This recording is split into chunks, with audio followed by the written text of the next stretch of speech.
This video is not like other ones you may have already seen.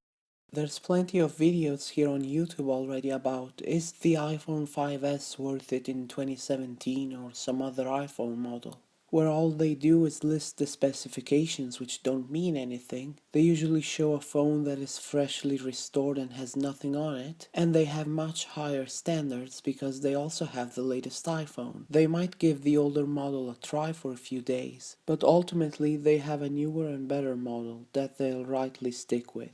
In my case, the Apple iPhone 5S is the best smartphone I have. I don't have any smartphone that is more powerful. There's my HTC One M7, but it's unusable because the camera is broken and a significant part of the touchscreen doesn't work, so we can exclude it.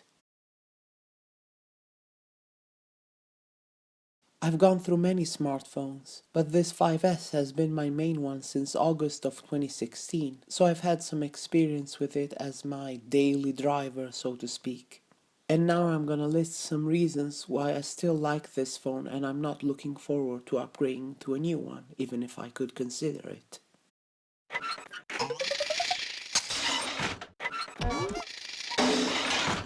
The first reason I've been okay with my iPhone 5S is that it has plenty of storage for my needs. This is a 64GB model. These days we have iPhones with larger capacities, but 64GB is still more than enough for me on a phone. To cut a long story short, if you don't want to watch the whole video, yes, the iPhone 5S is still worth it in 2017, and probably 2018 as well, if you can't afford anything better. If you're looking to buy one used, and it's working just fine, it's not locked or anything, it's definitely better than a new Android smartphone for the same price. In fact, my sister just recently got an iPhone 5C, which is one generation behind the 5S, for a cheap price. And yes, we're in September 2017, but she's happy with it. She doesn't do advanced stuff on it, but it is her main electronic device, while for me, my smartphone is my secondary device. I mostly use a computer. If you're looking to buy an older iPhone for a cheaper price,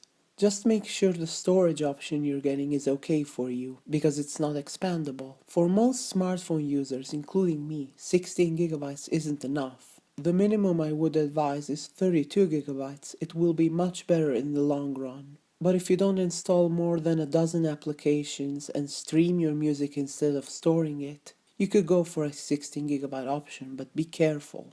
And if you come across an 8GB version, yes, Apple went that low, avoid it at all costs, unless it's a gift or you want to use a smartphone as a basic phone that can only call and text. Another not too expensive option I've seen is an iPhone 6, not a 6S. It's barely more powerful than the 5S, it has about the same camera as the 5S, but it's significantly more expensive because it's larger. So if you have to choose between the iPhone 6 and the 5S, and don't want to show off a newer model, then the 5S is a good option that saves you some money. Don't forget about storage. A 32GB iPhone 5S is much better than a 16GB iPhone 6.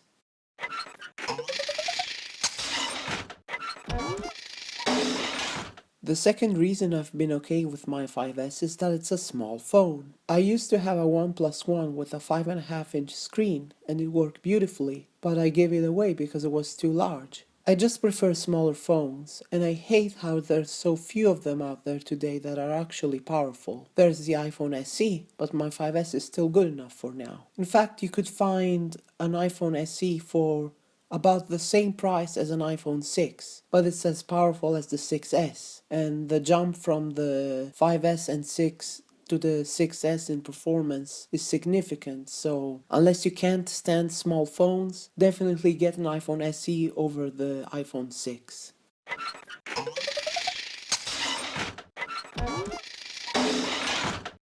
The third reason I like my 5S is that it's running an older iOS version. When I bought it, it came with iOS 7.0.5. I've upgraded it over the years, but at 9.3.3 I stopped. In my opinion, it's the perfect balance between compatibility and performance. The latest versions of all the apps I use run on it, and it's quite fast. But I wanted to compare it to the latest version, which right now is 11.0, so I temporarily acquired this other iPhone 5S. This one is also a 64GB model. So, the black iPhone is my main one running iOS 9, and the white one is running iOS 11. As of when I'm making this video, I'm running the iOS 11 Golden Master, which is like the release candidate, the final version that will be publicly released soon on September 19th if there are no serious bugs. It should be pretty much the same as the final version though. I restored a backup made from this phone to this phone, so both phones have pretty much the same stuff. And we can compare how iOS 11 runs compared to iOS 9 on phones that are fully loaded. The storage is nowhere near full, but there's plenty of stuff. Earlier I've tested this with iOS 10.3.3 and it actually ran very well, but iOS 11 leaves something to be desired. I love the new customizable control center where you can hold your finger on almost every icon and it will work just like those newer iPhones with Force Touch, where you press harder to access extra functions.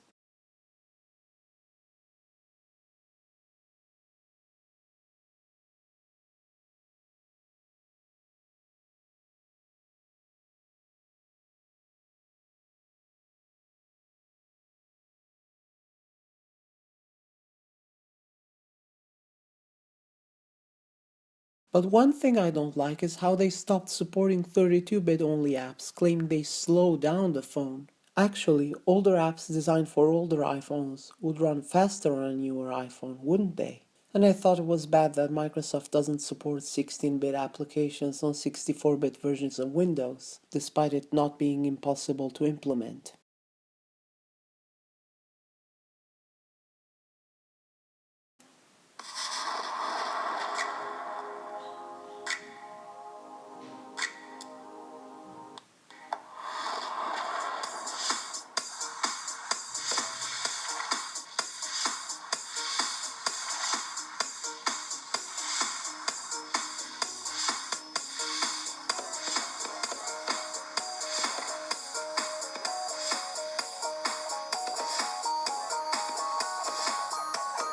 The biggest issue about the iPhone 5S with iOS 11 is that it's slower. You can tell they're pushing their planned obsolescence here, and don't act like they aren't just because they release updates for their phones for a long time. Once you upgrade, you cannot go back to a previous version, mainly because they don't want fragmentation, but I think there's other reasons behind it too. The little features they introduce shouldn't consume so many goddamn system resources, and changing the look a bit is not synonymous with slower performance. I mean, it's not the exact same thing, but my Android phone came with Android 4.1, and was officially updated until Android 5.1, but I can install an unofficial version of Android 7.1 and it runs just fine. It has very similar performance compared to Android 4.1. All in all, despite being much slower, an iPhone 5S running iOS 11 is not unusable. You'll have to wait a few seconds for some apps to load, but it's faster than devices like the iPhone 4S running iOS 9. The user interface definitely feels cramped on the smaller screen. For example,